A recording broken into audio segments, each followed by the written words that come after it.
दोस्तों, साल 2019 पुलवामा हमले के बाद भारत ने पाकिस्तान के साथ क्रॉस बॉर्डर डील पूरी तरह बंद कर दिया। सरकारी बयान साफ था, भारत और पाकिस्तान के बीच अब कोई व्यापार नहीं होगा। सीमाएं सील कर दी गयी, ट्रक रुक गए, वाघा बॉर्डर पर सन्नाटा छा गया। पूरी दुनिया को यही बताया गया कि भारत और पाकिस्तान के बीच ट्रेड जीरो हो चुकी है। लेकिन क्या वाकई ऐसा हुआ? क्या भारत में बना सामान सच में पाकिस्तान तक पहुंचना बंद हो गया, या फिर सीमा बंद होने के बाद भी कोई दूसरा रास्ता खुल गया? आज की यह खबर उसी छुपे हुए रास्ते, उसी अंडरग्राउंड ट्रेड नेटवर्क और उस अरबों डॉलर के खेल की है जिसका खुलासा किया है ग्लोबल ट्रेड रिसर्च इंस्टीट्यूट ने। वीडियो में आगे बढ़ने से पहले वीडियो को लाइक कर दें, चैनल को सब्सक्राइब कर दें। GTRI की रिपोर्ट्स एक ऐसा सच सामने लाती है जो न सिर्फ चौंकाने वाला है बल्कि सिस्टम की कमजोरियों पर भी बड़ा सवाल खड़ा करता है। रिपोर्ट्स के मुताबिक पाकिस्तान आज भी भारत से हर साल अरबों डॉलर का सामान इंपोर्ट कर रहा है। हैरानी की बात यह है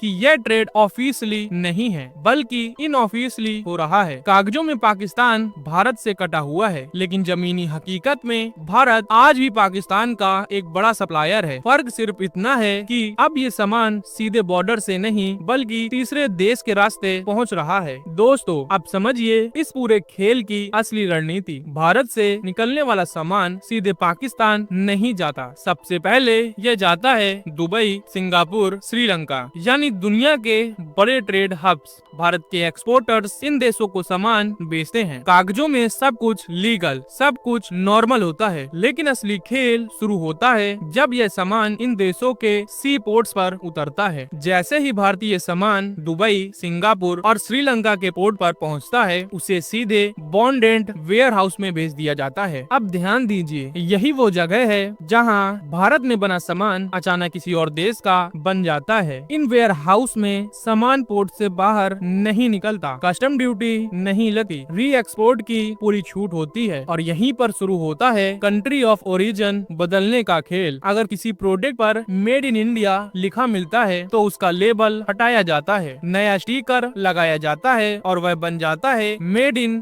UAE या फिर मेड इन सिंगापुर। सामान वही रहता है, फैक्ट्री वही रहती है, केमिकल वही रहता है, सिर्फ पहचान बदल दी जाती है। इस पूरे नेटवर्क में कुछ local ports, officials, logistics agents और ट्रेडिंग कंपनियां शामिल होती हैं। रिपोर्ट्स के मुताबिक सामान पोर्ट से बाहर निकाले बिना सिर्फ डॉक्यूमेंट्स बदलकर उसी पोर्ट से पाकिस्तान के लिए रवाना कर दिया जाता है। अब देखिए चालाकी, भारतीय ऑफिशियल्स के रिकॉर्ड में सामान पाकिस्तान नहीं गया, पाकिस्तानी ऑफिशियल्स के रिकॉर्ड में सामान भारत से नहीं आया। कागज साफ, सरकारें अनजान और व्यापार चलता रहा। अब सवाल उठता है, अगर पाकिस्तान को यह सब करना पड़ रहा है तो क्या उसे नुकसान नहीं हो रहा? जवाब है नहीं। पाकिस्तानी इंपोर्टर्स को इस सामान के लिए जरूर ज्यादा कीमत चुकानी पड़ती है, क्योंकि फर्जी डॉक्यूमेंट्स बनते हैं, लोकल ऑफिशियल को रिश्वत जाती है, थर्ड पार्टी कंपनी कमीशन खाती है। लेकिन इसके बावजूद पाकिस्तान यह रास्ता इसलिए चुनता है क्योंकि भारत के सामान का कोई विकल्प नहीं है। GTRI की रिपोर्ट्स का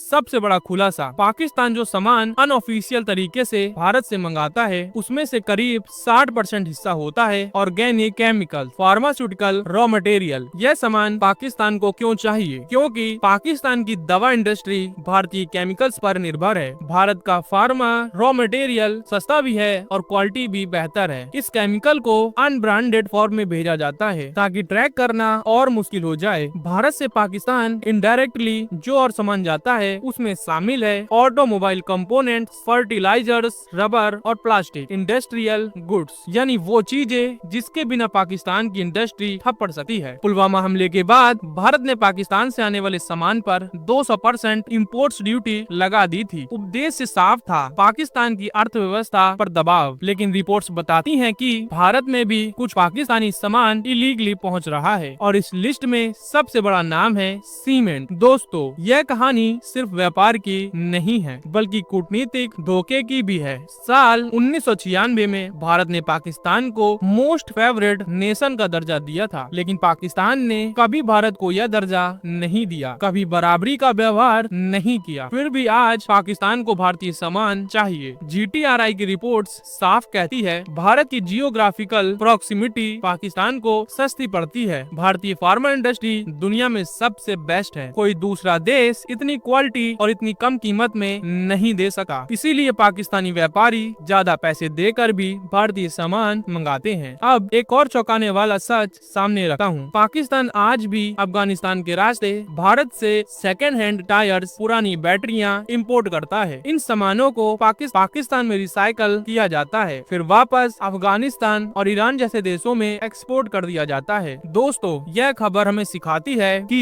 बॉर्डर बंद किए जा सकते हैं, लेकिन जरूरतें बंद नहीं होती। भारत और पाकिस्तान के बीच ऑफिशियली ट्रेड भले ही जीरो हो, लेकिन हकीकत में भारत आज भी पाकिस्तान की इंडस्ट्री की रीढ़ बना हुआ है। अगर आपको यह एक्सक्लूसिव इन्वेस्टिगेटिव खबर पसंद आई हो तो कमेंट सेक्शन में मेक इन इंडिया जरूर लिखिए। इस खबर पर अगर रिस्पॉन्स अच्छा मिला तो इस टॉपिक पर पूरा डीप वीडियो इसी हफ्ते में लाने की कोशिश करूंगा। तो वीडियो पसंद आया हो तो वीडियो को लाइक करें, चैनल को सब्सक्राइब करें। हम मिलते हैं किसी नेक्स्ट वीडियो में, तब तक के लिए जय हिंद और वंदे मातरम।